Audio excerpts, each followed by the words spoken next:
بچوں ہمارے سامنے سوال نمبر 3 ہے. سوال نمبر 3 پڑھتے ہیں. سوال نمبر 3 میں ہم سے پوچھا گیا ہے کہ زوجین کے ایک دوسرے پر کیا حقوق ہیں. زوجین سے مراد ہوتا ہے میاں بیوی. تو یہاں پر آپ سے میاں بیوی کے حقوق کی بابت سوال کیا گیا ہے. آپ اپنے مارکس کو دیکھتے ہوئے آپ سوال کو اٹیمپٹ کریں گے.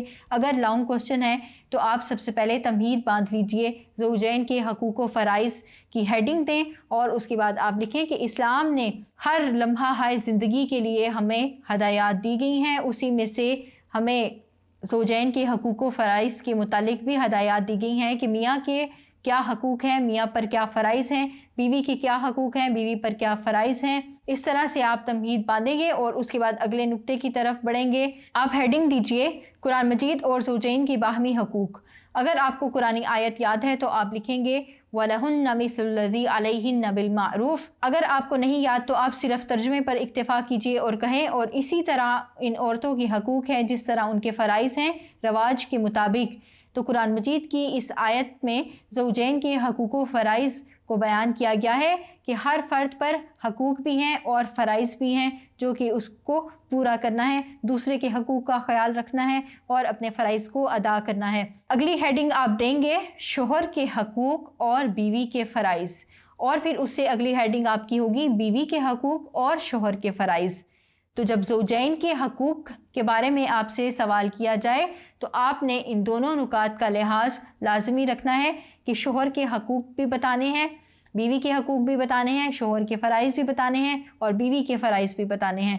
اب جو شوہر کے حقوق ہیں وہ بیوی کے فرائض ہیں اور جو بیوی کے حقوق ہیں وہ شوہر کے فرائض بنتے ہیں. اب بڑھتے ہیں. سب سے پہلے شوہر کے حقوق اور بیوی کے فرائض درج ذیل ہیں. یہ لکھنے کے ساتھ آپ ہیڈنگ دے سکتے ہیں اچھی بیوی، اور پھر قرآنی آیت کی روشنی میں آپ اس کو بیان کر دیں. اللہ تعالیٰ نے فرمایا کہ جو صالح عورتیں ہیں وہ اطاعت شعار ہوتی ہیں اور مردوں کے پیچھے اللہ کی حفاظت و نگرانی میں ان کے حقوق کی حفاظت کرتی ہیں. اگلا نقطہ آپ لکھ سکتے ہیں امانت میں خیانت کے. بیوی کو منع کیا گیا ہے کہ اس نے شوہر کی چیزوں کا خیال رکھنا ہے، اس کی غیر موجودگی میں اس کے گھر کا، اس کی عزت و ناموز کا اور خود اپنا اور اس کی اولاد کا خیال رکھنا ہے.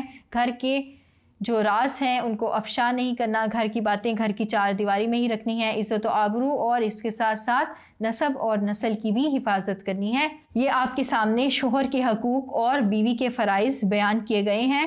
اس کے ساتھ ایک حدیث بھی ذکر کیے دیتے ہیں. اگر آپ کو یاد ہو تو حدیث کو بھی کوٹیشن میں لکھ دیجئے.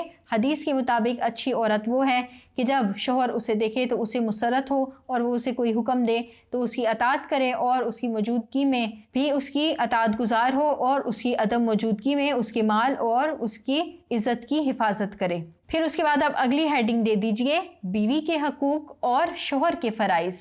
حدیث نبوی سے آپ اپنی بات کا آغاز کر سکتے ہیں. آپ لکھیں گے حدیث نبوی صلی اللہ علیہ وسلم ہے خیرکم خیرکم لأہلہ وانا خیرکم لأہلی. اگر آپ کو حدیث کا عربک ٹیکسٹ یاد ہو تو لکھ دیجئے ورنہ صرف ترجمے پر ہی اکتفا کیجئے.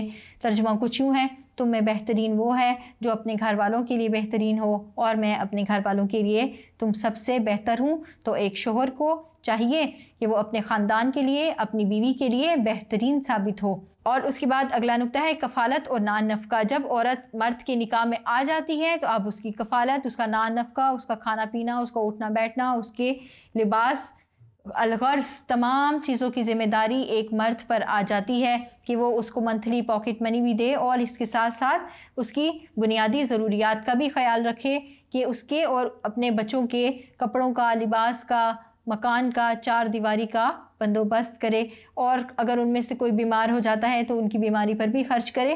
یعنی تمام طرح کا جو خرچہ ہے وہ مرد پر کرنا فرض ہے اور یہ عورت کا اور بچوں کا حق ہے. اگلا نقطہ ہمارے پاس ہے حق ملکیت. یعنی بیوی کے پاس جو کچھ بھی موجود ہے مہر کی صورت میں، جہیز کی صورت میں، شوہر کے دیے گئے تحفے تحائف کی صورت میں، تو وہ اس کی مالکن ہے. وہ یہ حق رکھتی ہے کہ جیسا مرضی اس میں تصرف کرے، کوئی کاروبار کر لے یا اپنے مستقبل کے لیے اس کو سنبھال کر رکھے.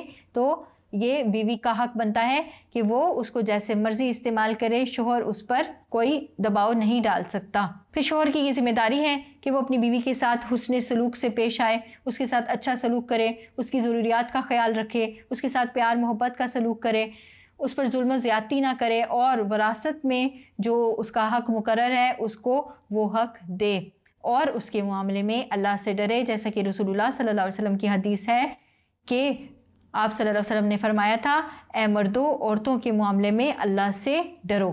تو یہاں پر آپ زوجین کے حقوق کو بیان کرنے کے ساتھ اپنا جواب مکمل کر لیں گے۔ امید کرتی ہوں آپ کو سمجھ آئی ہوگی۔ آئیے بڑھتے ہیں اگلے سوال کی طرف۔